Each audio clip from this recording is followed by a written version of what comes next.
There are really only two reasons why a country would impose a tariff. And every country in the world, to my knowledge, does have tariffs. But there are only two reasons for a country to impose a tariff. First, for national security. I think it's virtually unchallenged that China, if it could, would destroy the United States of America.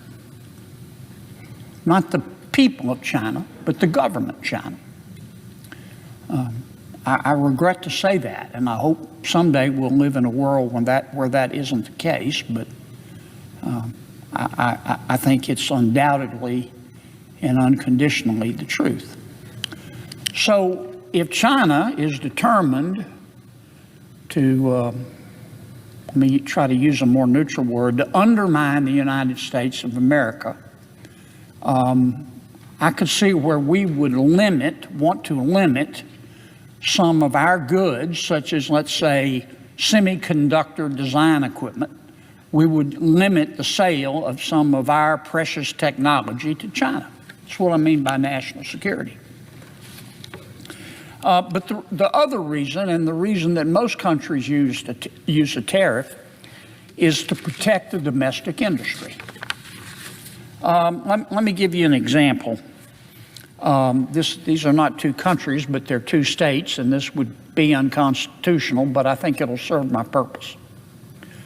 Let's suppose that Louisiana, which has the best king cakes in the Milky Way, can produce a king cake for $10. And our friends in Alabama, they can produce a king cake, not nearly as good as Louisiana's, but their best they can do is to produce it for $12. Well, I would not agree, but I could understand why the elected officials in Alabama will say, well, Louisiana's king cake's $10, our king cake is $12. We want to produce our king cake bakers here in Alabama, so we're going to impose a tariff. What would that do? Let's suppose they impose a $4 tariff. So now the king cake, better king cake made in Louisiana, sold in Alabama would cost $14, and that would force people to buy the $12 Alabama king cake. Now, my personal opinion is that most Alabamians, who are very smart people, would pay extra for the Louisiana king cake because it's so much better. But that's how tariffs work. If you have a domestic industry, like a king cake bakery, and you want to protect it from competition to allow it to grow and employ the people in that particular country, then you impose a tax, a tariff, on folks on the outside of your country who want to sell into your country. I want to say this unequivocally. Canada is one of my favorite countries in the world. And the American people and the people of Canada are friends. And I would like our economies to be friends. And I mean that. But lately we've been having a gentle disagreement. Some would say not so gentle, in terms of tariffs and trade and our economy. Canada and the United States of America do a lot of business with each other.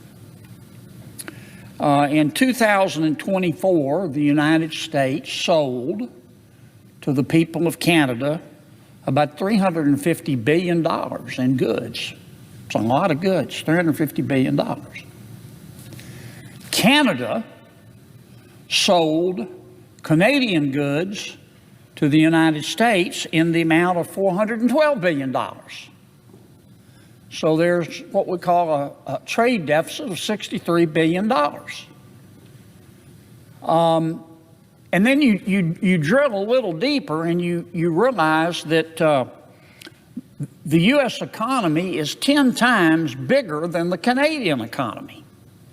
And the population of the United States of America is 8 times bigger than the population of Canada. Canada has 41 million people. America has 340 million. So you step back for a second and you go, huh. Now, the United States is 8 times bigger, and our economy is 10 times larger than Canada's. But yet Canada is selling more of its goods into the United States than the United States is selling into Canada.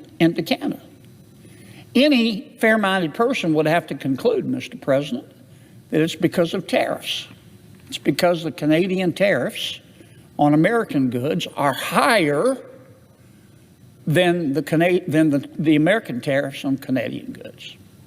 And that's what the dispute is all about.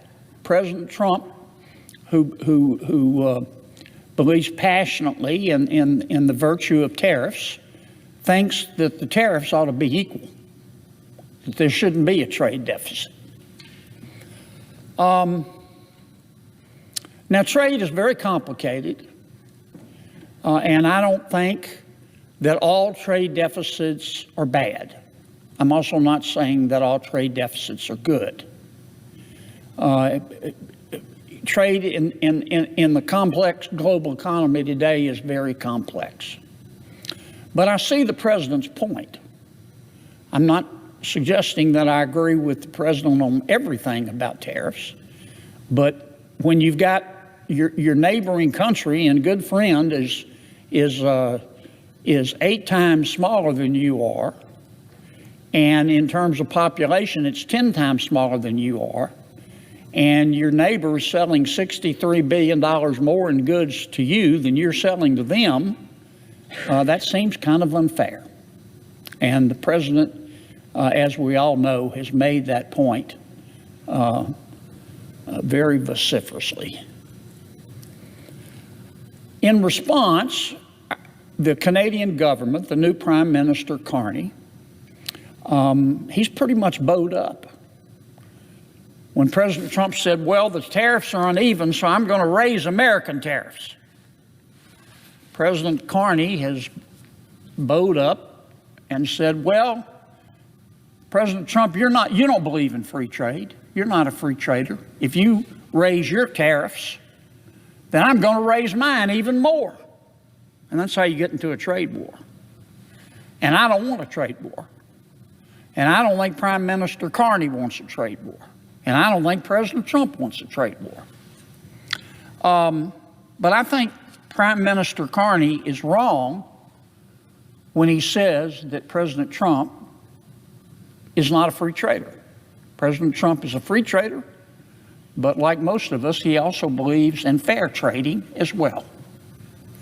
So here's my respectful, gentle challenge to Prime Minister Carney tonight.